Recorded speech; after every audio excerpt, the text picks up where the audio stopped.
protesters, including youth, women, and children, currently have been protesting in different locations and different parts of the state capital over what they described as conflicting tribunal and court of appeal judgments targeted at sacking state and National Assembly members elected on the platform of the People's Democratic Party in the state. No fewer than 4 National Assembly members elected on the platform of the People's Democratic Party, including Senate Minority Leader Simon Dokwan, had been sacked by the appeal court on the grounds that the PDP had no valid structure in the state. The protesters who rejected the court verdict blocked the Jos Abuja highway on Wednesday, thereby causing heavy traffic and leaving travelers stranded. Many of the protesters are also gathered at the popular Mararaba Jama'at roundabout, singing anti-judiciary songs and burning tires on the road. They accused the All Progressives Congress, APC, of using the appeal court to force unpopular candidates who were rejected at the polls by the people during the 2023 general elections into power through the back door. That's the center of our conversation this morning. We'll also look at what's happening in Kogi State. My guest this morning, Comrade Steve Aluko, would be discussing this subject with us. He's currently also in Plateau State, in Kogi State, to observe the elections in Kogi. We're going to get his pulse on what's happening there as well. Thank you for joining us. Welcome to Eagles Outlook this morning as the Eagle takes a look at Plateau State and what's going on in that state, as well as Kogi State. Thank you, Comrade Aluko. Thank you so much for joining us this morning. We really appreciate you joining in. Good morning and happy new beginning to every one of us. Appreciate you and wish you the same. The Plateau State has seen protests over the last 48 hours or so, where some members of the State and National Assembly have been sacked by the tribunal as well as the Court of Appeal. Many say, look, these are people who had been rejected by the people at the polls. How come they're coming in through the back door to the courts? They're accusing the APC of using the courts to, bring back the people that they had earlier rejected. What does this say to you as a civil society leader and a citizen of this country who believes in the tenets of democracy, the rule of law, and all? When the people lose confidence in institutions like the courts, what does it say to you? I think it's very important that we get it clear. Democracy is about people, and then the rich powers and concepts about resource democracy. That is the democracy that intends to bring people out of poverty, make people and allow people to maximize their potential, and at the end, accrete the very best to the larger population. And then if we're to judge Nigerian democracy by whatever powers or by whatever intent or template, you will definitely agree with me that we are not near a democratic setup. The best we've had is election holding. And then when election hold, how credible is the election? How transparent and accountable is a matter of facts that is glaring before us. So you cannot talk about rule of law. You cannot talk about democracy without building the institution. The independence of the judiciary must be guaranteed, and this far we've not seen it. I'll take you back to what one of the former senators from Bauchi State said on his valedictory message, that they had way at different times to influence judgment to favor the people in Senate. If a senator can say that, imagine what governors can do. And we've had a history before now. In Osho State, in Ekiti State, in Edo State, we've had to go front and back until we get governors that have it at the end of the day. So you cannot take away building the capacity and institution, now responsibility into whatever democracy you are having. And unfortunately, in Nigeria, we've not had it. And the protest that is going on in Plateau State is not different from other protests going on elsewhere, either overtly or covertly. But what the Plateau State is of great concern is that elections were held and people lost, and then deliberately we are seeing conflicting judgment, either at the tribunal level or at the Court of Appeal. Where in other tribunal and Court of Appeal, either in Plateau and in other states, people are tagging some cases as pre-election matters that ought to have ended before the election, and that as consequence of jurisdiction fall within the purview of the High Court. So when you have this type of judgment, it's a problem. And then what people are also protesting is lack of substantial electoral justice. What is it? People should be able to decide whom they want. It shouldn't be on any technicality, no matter how frivolous it is. You should not relegate people out of the sanctity of their vote. So it's very, very important. And that's the more reason why we have argued before now that INEC need to be independent indeed. INEC needs to conduct open, credible, free and fair elections to the intent and purpose that INEC will not subvert its own rule or bylaw. And that is where the judgment of the Supreme Court is conflicting, because you cannot talk about technicality out of justice. Justice and technicality must go together. But what we've seen thus far is people, in most cases, weak judges playing around with technicality rather than substantial compliance with the Electoral Act and the rest. And the most unfortunate thing is that if the people lose hope in the judiciary, then what you have is either executive recklessness or legislative looters that we feel that nobody can hold them accountable. And that's the greatest threat to democracy.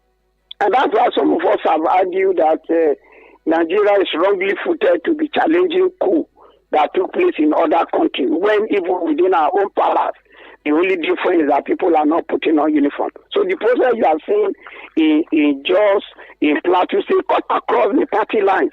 It's not just one party, because there are different conflicting rulings here and there. And that is why not just people in the Plateau, Nigerians are saying, let's have a credible process where all election matters, litigation will end up before anybody is sworn in. It will help. But foremostly, the democratic process must be transparent enough where INEC will be held accountable. In fact, it shouldn't be out of place if people... INEC is also admitting at crop purposes primary held, primary did not hold, contradictory position, even where elections, even where party primary selection were not held. So these are fundamental issues. We have problem with party building, party organizing, and party mobilization. It's net zero. It does not exist anywhere. And that's creating problems. And that's why people can hijack either the primaries, either as individual or group, and at the end, mortgage the popular wish of the people. So it's not just one party.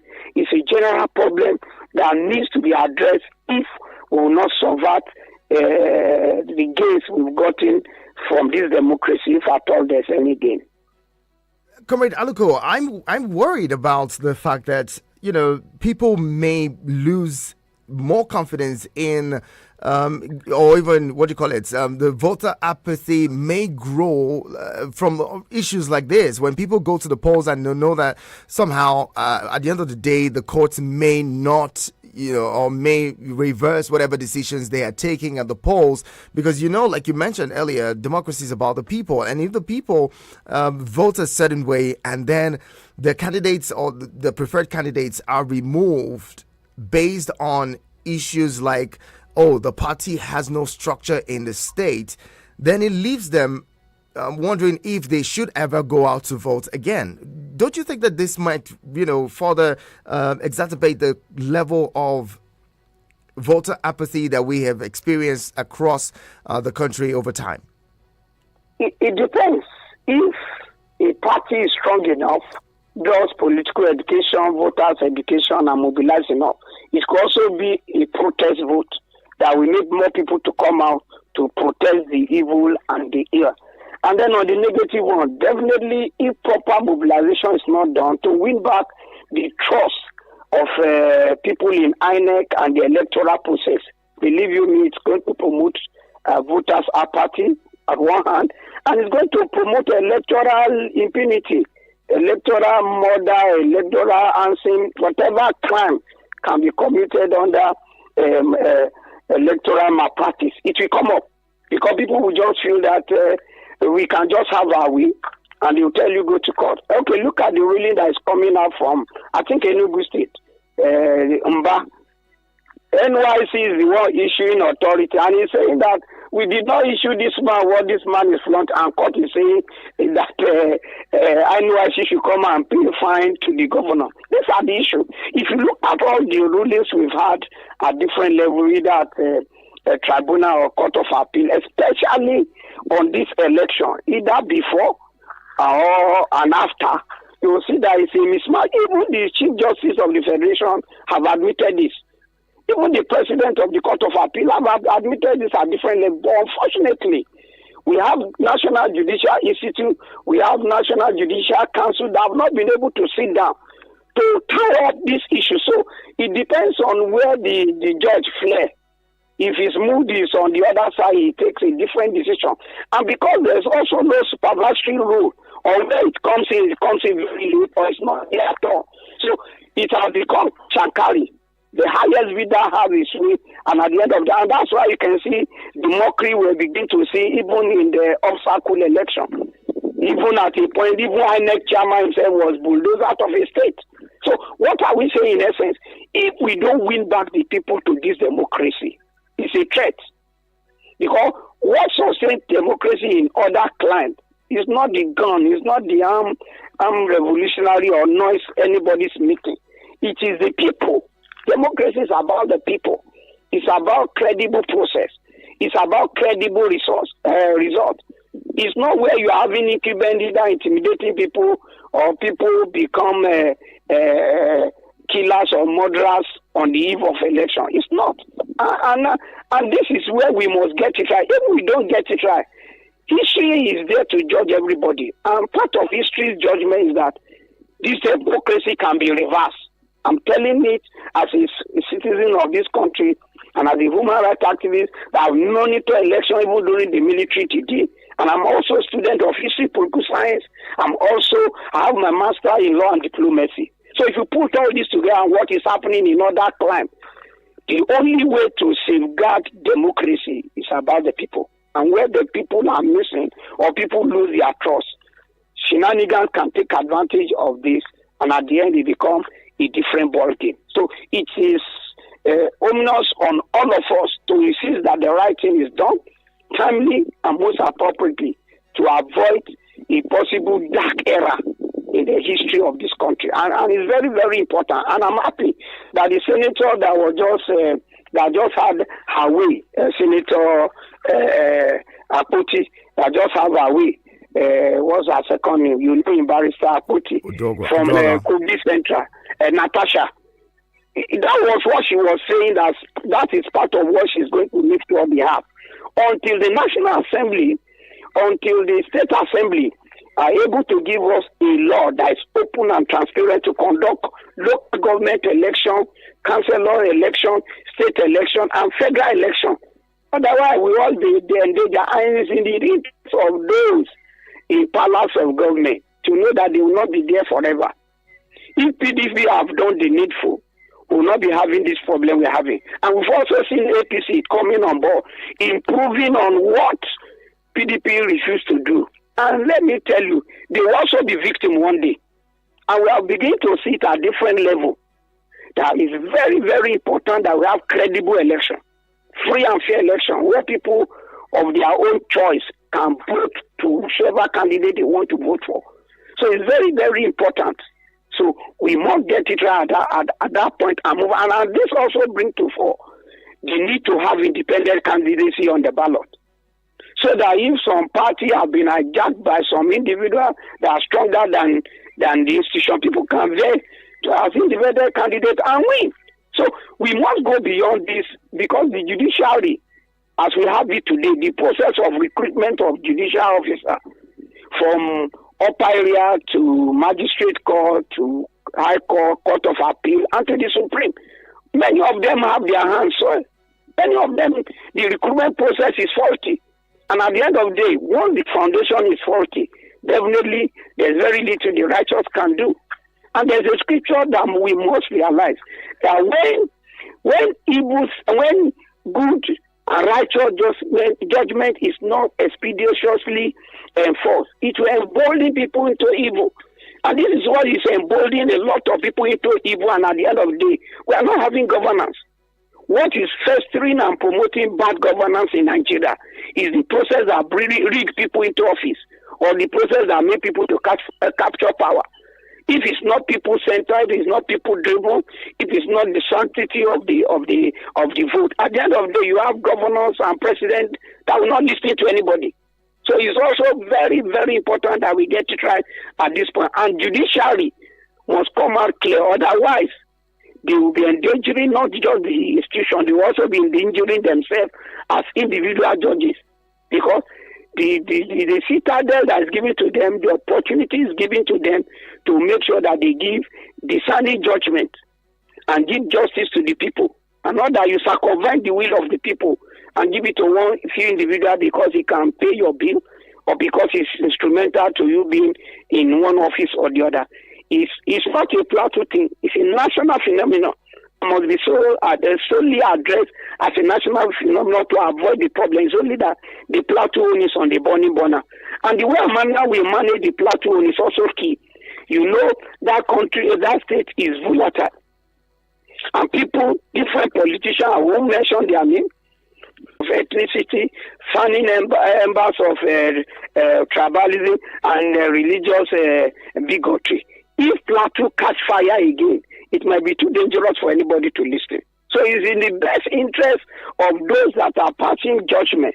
They should also bear in mind that whatever judgment they are given have multiplier effect.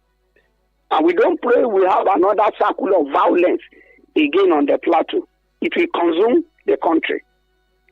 Very well said, Comrade Aluko. Now, my concern with the people at the center of this conversation, there's an off-cycle election in Bayelsa, Imo, and Kogi states coming up with over 4.4 million people registered to vote, which would mean that 5.4 million people would decide who becomes governor in those states. About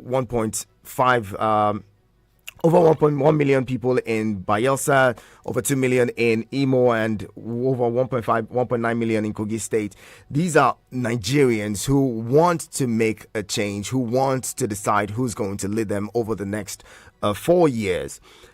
In a situation where it is that there is high tension of violence, there's tension, and people are afraid to even come out to vote. And then we have situations where there's the courts are overturning elections and all. What is there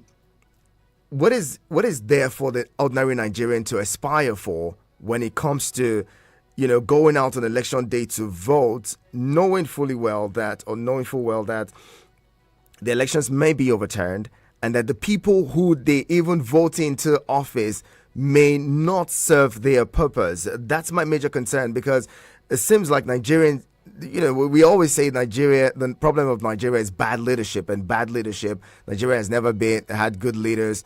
These are people who have hope to want to change leadership or even vote people who they feel can better their lot. If they go out on election day and then at the end of the day, their lot isn't served or their lot isn't bettered as they desire, what is their hope of actually going to change these people? I don't know if you understand the question, because absolutely I do. More and more people are losing faith in the process by the day. One thing we must realize that hope in itself is not without its own challenge. Hope is the ability to overcome every fear and overcome every obstacle and anything that represents hopelessness. And I think this is where we must pick it as Nigeria and people in these different states. They should come out en masse. Because part of what allows people to dribble and do all sorts of things is when there's political apathy. They should come out en masse and vote en masse and make sure they monitor the process, so that the process is monitored in a way that is evidence-based, evidence-driven, and let it be overwhelming.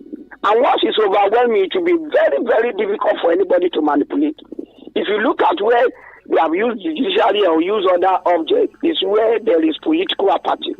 So people must rise up beyond that. Rather, let the protest be, we are going en masse, we are mobilizing ourselves en masse, and we are voting correctly. And we must be able to also put it before the President Tinubu, that this is the first election that is holding under his watch. And given the baggage and the moral body that follows his presidency, if the right thing is not done in this election, it may just be the last hope that will tear democracy apart in this country. And it will also score him very low. And we must go beyond the promissory note of the President, the promissory note of the National Security Advisor, Inspector General of Police, the Director of DSS, and everybody that is securing this election one way or the other.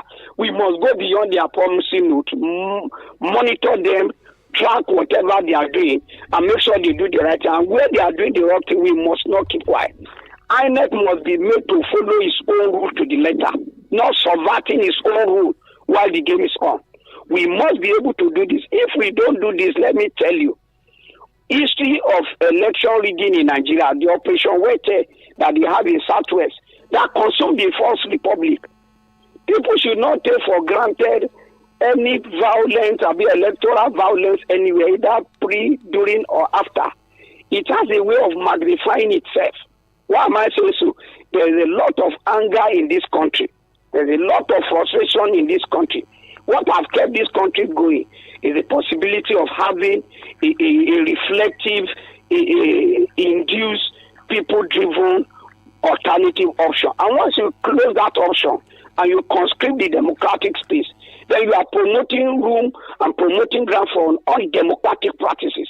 So government owns this a responsibility, and under the watch of the president of this country, as the chief, the commander-in-chief of all the armed forces, if the right deployment is not done, and if they do not conduct themselves professionally to make sure to protect the voters and apprehend the evil ones and punish them, believe you me, Nigeria will pay for it dearly. Because what is happening is that it's gathering momentum. If you follow the history of independence of this country, this is how everything gathered momentum, and at the end of the day, the British have to run away. And if you also follow other countries where coup have taken place, not the election did not hold, but the result of the election did not tally with the popular wish of the people. And it started gradually from one section before it consumed the whole country. We are not praying for that in Nigeria. And the only answer to that prayer is those responsible with conducting free and fair election must be held accountable and encouraged or blackmailed to do the needful. Because we've seen what happened in Kenya, where electoral violence consumed a lot of people.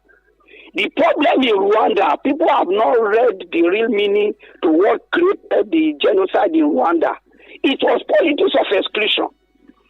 And if this democratic process excludes the people that the Nigerians want in those states, believe you me, it can snowball a crisis regime that can consume anybody. And to take credence to that, ask yourself, why is Nigeria, is either tribunal or appeal, doing Zoom judgment? That's to tell you that they also realize that fundamentally, if justice is not served in the electoral college or in election day or post-election day, it can consume anybody, including the judges. So it is in the best interest of everybody. And one of the Supreme Court judges that just retired not too long ago threw up the mud, and people wish it away. Nobody, the Chief Justice of Nigeria should not be so powerful to the intent and purpose that he can do and undo. We need to also review those antics so that at the end of the day, people that are brought into the bench are people that really merit it and people that also deserve it. So it's a process scaling up. You will recall that there are zones in this country, according to that Supreme Court judges, that there are zones that even their own quota have not been filled. So we must bring all this sense of justice together and give people a sense of ownership. If in this first state people don't own the process, believe you me, it can consume this country. And that's why we must tell the president to do the needful. We must tell the National Security Advisor to do the needful. The Inspector General of Police must do the needful. Thus far, the Inspector General of Police have acted promptly in what happened with Ajero in Imo State and what has taken place in Plateau State, in Kogi State. Commendable. But we must go beyond that and make sure that even on the day of election, nobody breaks the law. Either you are incumbent or you are not incumbent, you are in government, you are in opposition. The essence of policing is to enforce law and order. And they must be professionally seen to be doing that. And they must also wash themselves clean. Because part of why we are having challenge in combating crime, an issue of banditry, an issue of terrorism, if you read the history very well, has to do with injustice. And when you allow injustice anywhere, you are giving room for alternative. So that people will take the alternative of how to enforce their own justice. We are not praying for that. Nigeria already have enough problem. And we are not praying for that. We don't want to go the Rwanda way. We don't want to go the Kenya way. And that is the more reason why the Electoral Act must be enforced to the detail, to the needful. Punish people and use them as to serve as deterrent to other people. Let's come to Kogi State. The local government chairman that was tearing ballot paper, as INEC prosecuted him, people that have announced wrong result, the vice chancellor of University of Georgia announced wrong result in Nasarawa, has he been called to order? So INEC must go beyond these rhetorics. Those you have, judgment have been passed at tribunal and appeal, and some names have been mentioned that either they are complicit in the crime against the people. Let those people serve as deterrent to other people. Nobody is above the law. You are talking about rule of law. It is when nobody is given preferential treatment and nobody is given any excuse for criminality that you can talk about rule of law. You cannot do selective judgment. You cannot do selective justice. A benchmark must be for everybody and for everybody at all times. Well said, Comrade Steve Aluko. We'll be talking some more about the Kogi elections, where you are currently monitoring the elections there.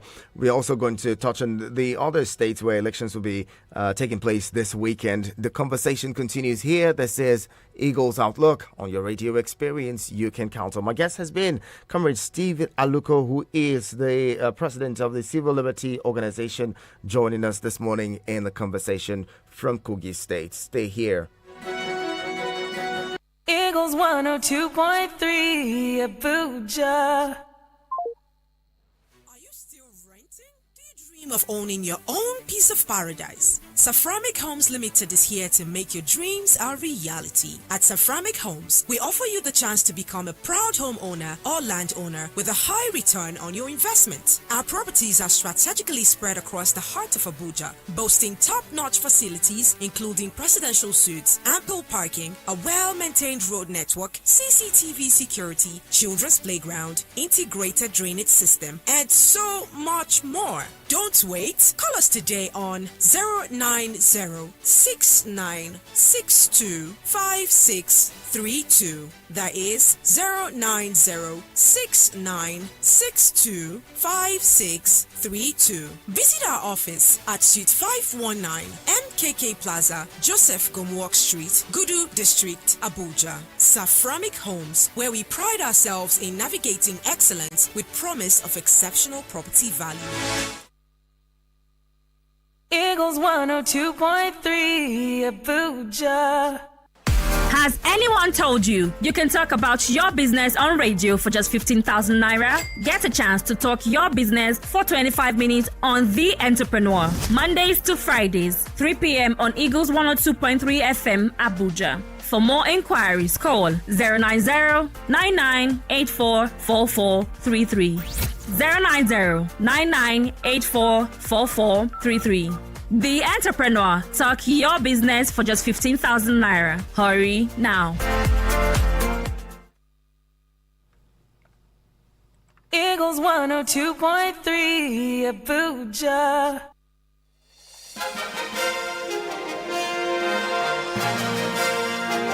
This is Eagles Outlook on your radio experience. You can count on Eagles 102.3 FM Abuja.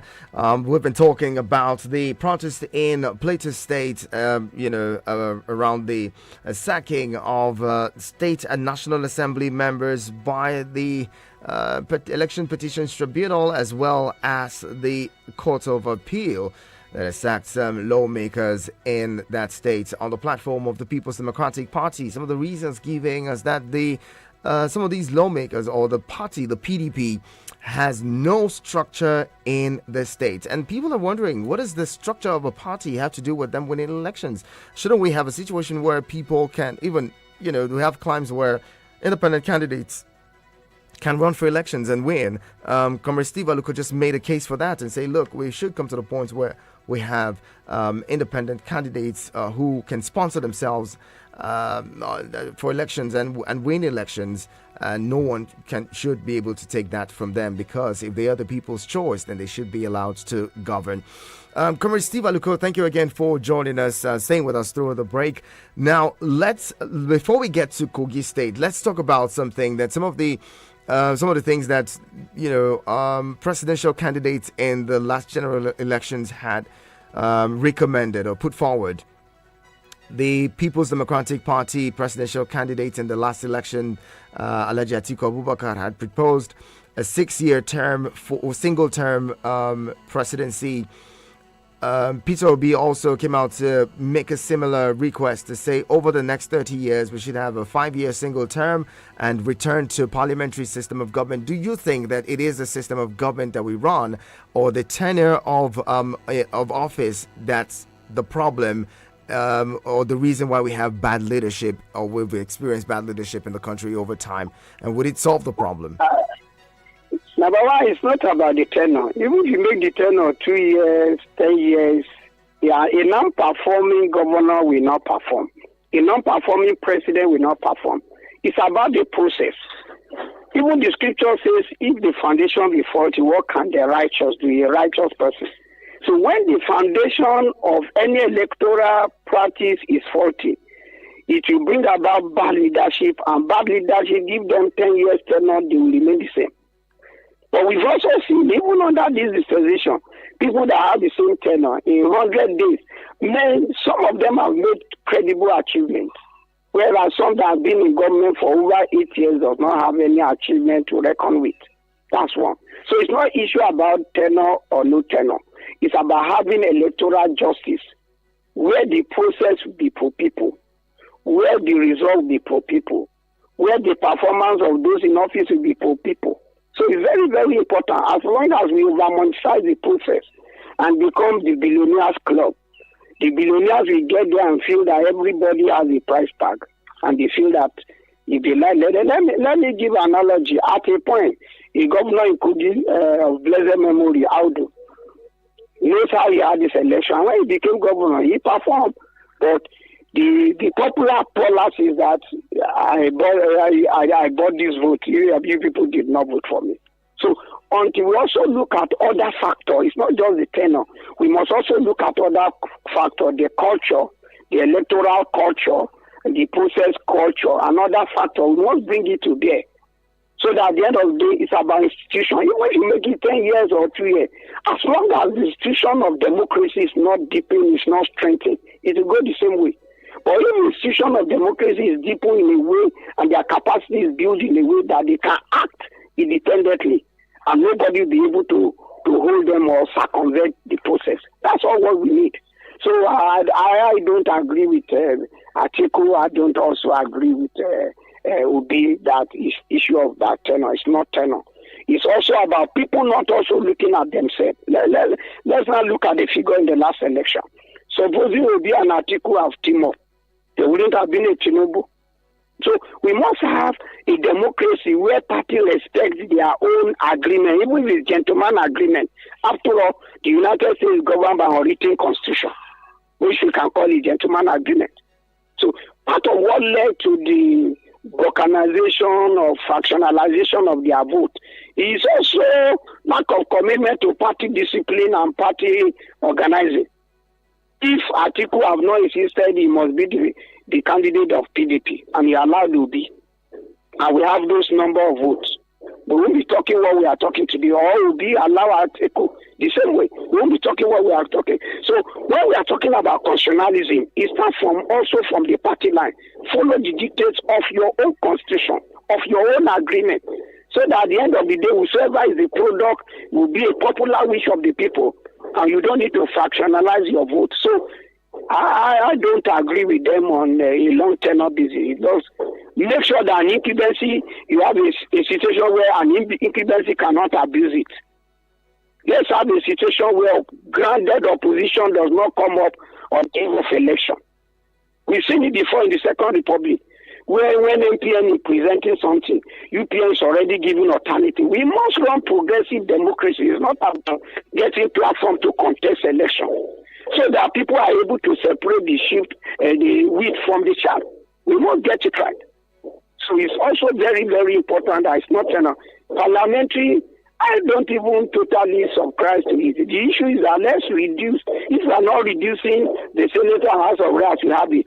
Let it be they are collecting allowances on the basis of their sitting allowance.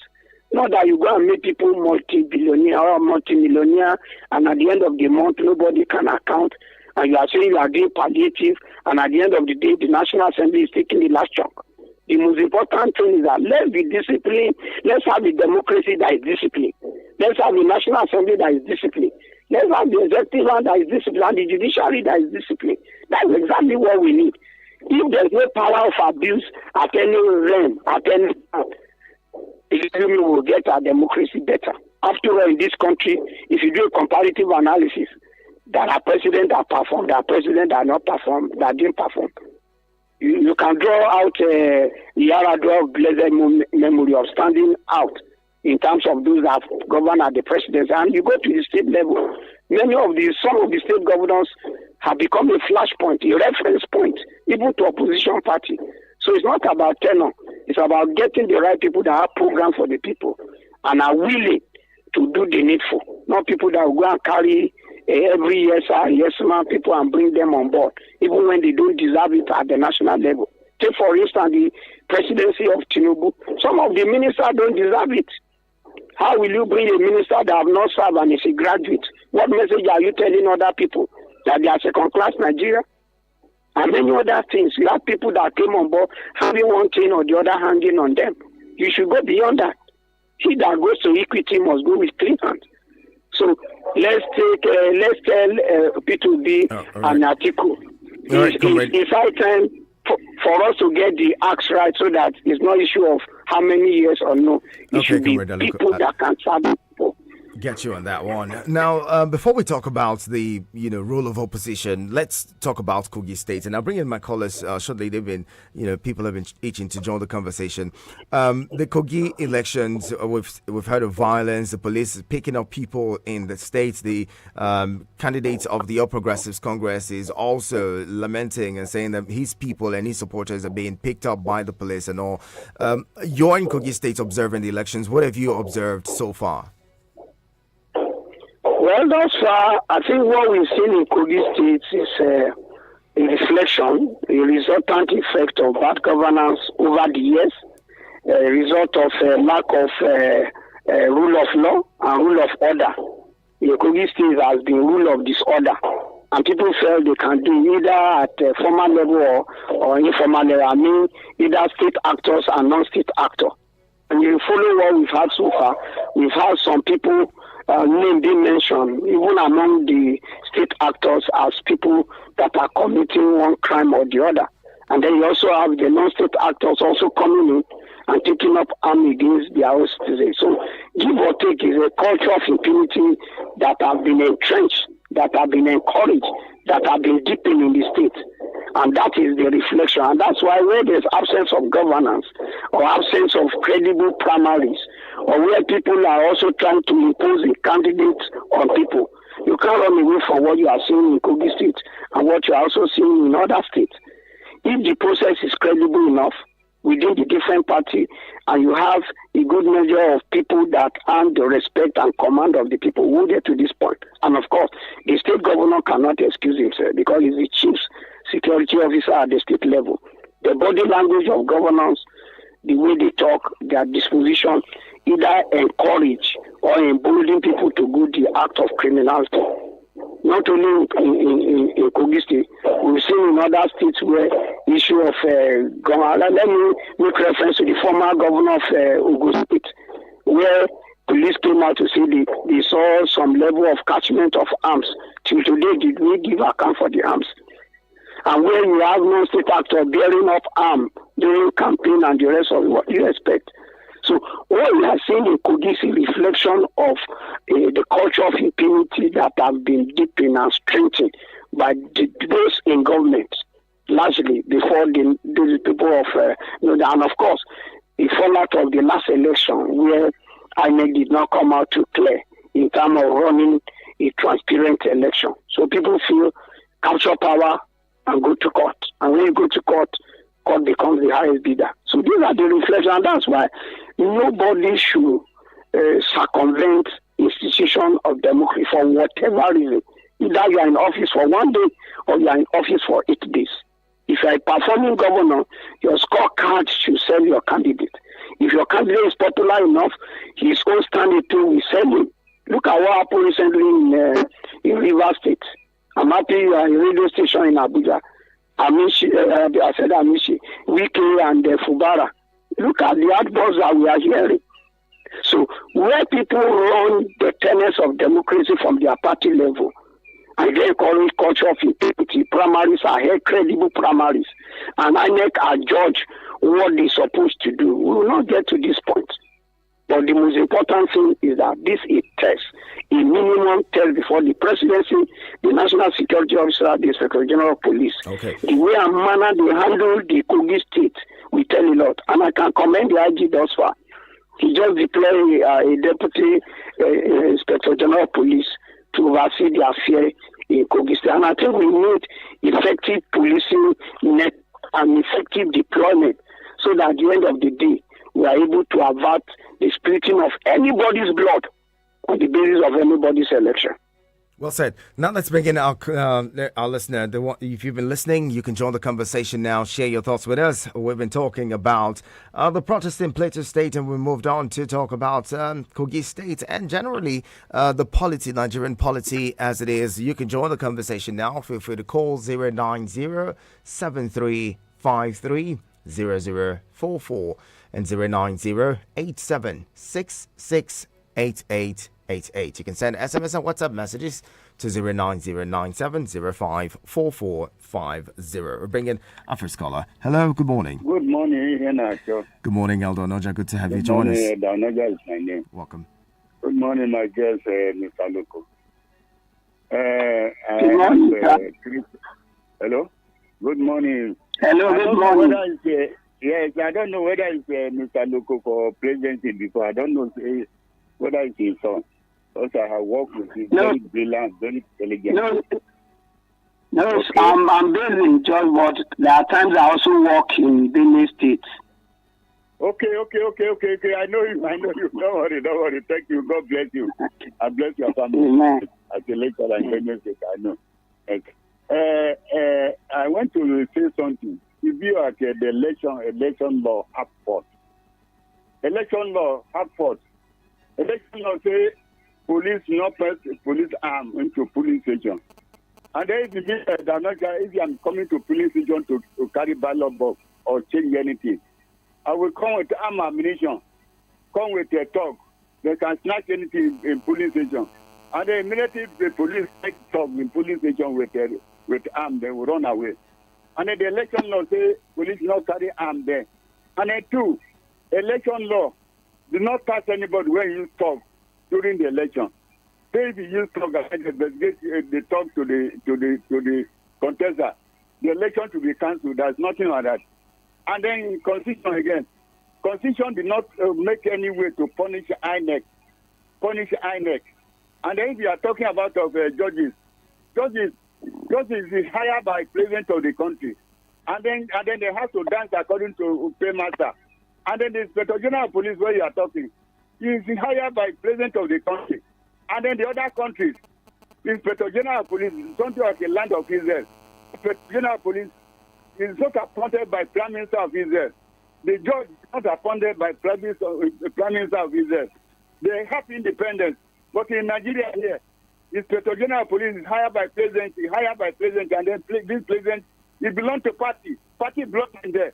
And then all the judges are hired by president. All right, Engineer,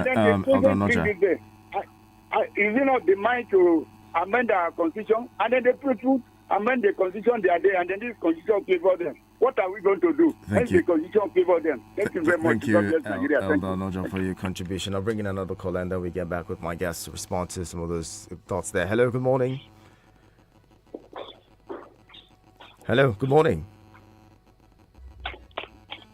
Okay, seems like you Work, guys. You see, our coming election where they come now. No, we come. Calm down. No, we calm down. Any person, will carry thoughts, come, we hold army responsible because make the election our results card, our votes card. Without that, I don't know whether election this time around I do or die, or you must keep person before you take opposition. It's not allowed. Who go fit put this law? Then we call our president. Then we go put this law. I don't want to see any person blood. I don't want to see say they kill anybody because of election. Make sure our election card. If you put the law, well, I bet me nothing will happen because now they know how the election will go. We know who we go vote for. You know, we force people waiting in the food when they don't want to eat. We must force the people to eat the food. It's not good. If they force to enter there, they will not do well.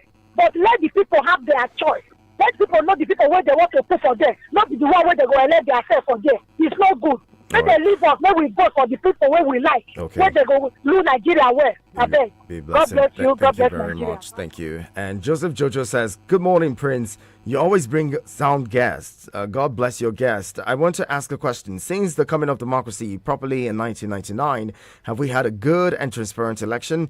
I will answer that. The answer is no. In 2022, INEC promised to give Nigerians a free and fair election by transmitting the election results, but reverse was the case. So I want to urge Plateau people to calm down because we are in this together, and I don't see a transparent and fair elections in Nigeria anytime soon. Just look at our state president, our Senate president. How did he get there? And you think our judiciary will do the right thing? And not now, not tomorrow, not in Nigeria, because the system is faulty. The judiciary has been taken over by the executive. It will never get better. God bless you. Joseph Jojo, thank you very much. We keep hope alive. We keep hope alive and hope that things will get better. Comrade Aluko, let's talk about, I'd love to get your thoughts on some of the submissions made. First of all, INEC has said that any polling units where violence is recorded, the election results in that unit would be cancelled or would not be collated. There's also I know that there are electoral offenders laws in the Electoral Act. If people commit electoral offences, they should be punished. But like you rightly mentioned initially, there are people who in this last general election who were indicted for electoral offences, but we haven't really seen punishments meted out on them. How do you respond to the concerns raised by Elder Onoja? Hello? Yes, we can hear you. Can you hear me? Yes, we can hear you. Hello? We can hear you, Comrade Aluko. Okay, seems like... First and foremost, to say that even at minimally, the Electoral Act provides for us to punish offender, stipulating fines and number of years and the rest of it. It's lack of the enforcement that is a major challenge. Yes, I'm not saying it is perfect. As imperfect as it is, if we begin to discipline people on that level, we'll get it right. Secondly, on the issue of you will cancel poll where there is violence, it's another form of rigging. The most important thing why a bigger number of policemen and military are deployed is to make sure that there's no violence. So don't punish innocent people after the line so that the whole result doesn't count. I think INEC is not judicious enough in saying that. The best INEC can do, since on the day of election they are in charge of security and the rest of it, they should be able to empower the security to do the needful, to arrest situation, not that you bring the remedial effect that we make notice of it. Even on the ballot, I'll just go to my opponent's camp and create problem there so that their votes doesn't count. So I think it's not credible because most of this electoral violence is not created by those winning in those polls. It's people that are losing in those polls in most cases that does that. So why empower and embolden people that are potential losers by making sure that the vote of other people doesn't count? If INEC have done enough political education and voters education, we get to this point. And secondly, if they also do the needful in the last election and making sure that the process is transparent, because what the INEC chairman is saying now is contradictory. What they said before is if there's violence, they will they will have the election reconducted. So why are they changing the rule before we enter the game? So it's not the best. We must find a way of punishing those evildoers. And the way to punish them is to make sure that the essence of their violence, of their rigging, is checkmated. Not that we embolden it and somebody begin to sponsor people to create confusion on the day of election. And you collate the few and declare the few on that basis. It's not the best. There must be substantial justice in the electoral process. And it must go beyond somebody coming up to announce results. It should be a process that is collated openly, transparently, and fairly done. And like the other lady said, the inspector, the top-ranking security agency, head of security agency, and the president cannot excuse themselves if there is a drop of anybody on the day before election, during and after election, because that's the essence. The Constitution of Nigeria says the benchmark, the primary basis of any government is to protect life and property. And as the CAC, we are not going to external war. It's internal issue that's supposed to be civic. You should be able to map out the flashpoint and make sure that it's properly monitored before the election, during the election, and after the election. And whosoever is serving as a criminal element during election, that person should be sanctioned, even if he's the governor. After all, the governor is not immune after his tenure. Punish him after his tenure. And the best thing is to even avert it so that he doesn't take another immunity to guarantee another splitting of blood. Okay. He should be able to punish people before, during, and after the election. All right. Unfortunately, we would have to conclude the conversation at this point. But Abdullahi Mekano says, good morning. Judiciary can never be independent in Nigeria. Our selfish politicians would never allow our system to work. Democracy is the new modern way of human exploitation in Africa, especially in Nigeria. Extremely bad. Comrade Aluko, I'd love to say a big thank you to you. Comrade Aluko is the director of the Civil Liberties Organization, joining us from Kogi State today, where he's monitoring the elections in that state. Thank you so much for your time and thoughts on the program, Comrade Steve Aluko. Thank you, and you're most welcome. Appreciate you. And let's leave it now. Thank you to everyone who's been a part of the conversation this morning. Let's do this again tomorrow. And who's here? Shaibu says, good morning, Prince. God bless you for a great job. Thank you. Appreciate you. Mata takes over on the Midday Extra show from now, right after the business news that's coming up in a few seconds. My name is Iheanacho Prince. Keep it with us.